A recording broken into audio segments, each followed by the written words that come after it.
తస్మాత్యస్య మహాబాహో నిగృహీతాని సర్వశః ఇంద్రియాణీంద్రియార్థేభ్యః తస్య ప్రజ్ఞా ప్రతిష్ఠిత.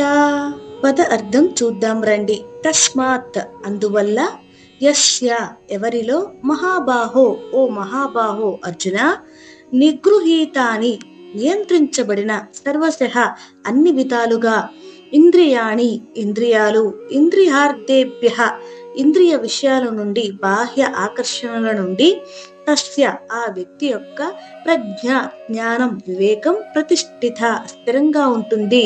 ఇప్పుడు తాత్పర్యం చూద్దాం రండి. ఇంద్రియాలను పూర్తిగా నియంత్రించుకుని బాహ్య ఆకర్షణల్లో చిక్కుకుపోకుండా ఉన్నవాడి జ్ఞానం మాత్రమే నిజంగా స్థిరంగా ఉంటుంది అని మరొక్కసారి కృష్ణుడు వివరిస్తున్నారు.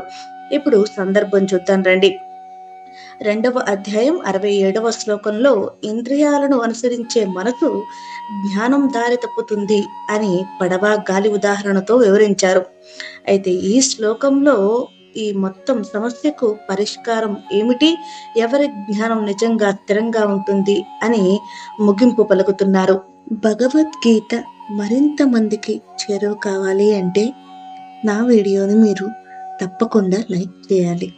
లైక్ చేసి మరింత మందికి చేరువయ్యేలా చేస్తారు అని కోరుకుంటున్నాను. ధన్యవాదాలు.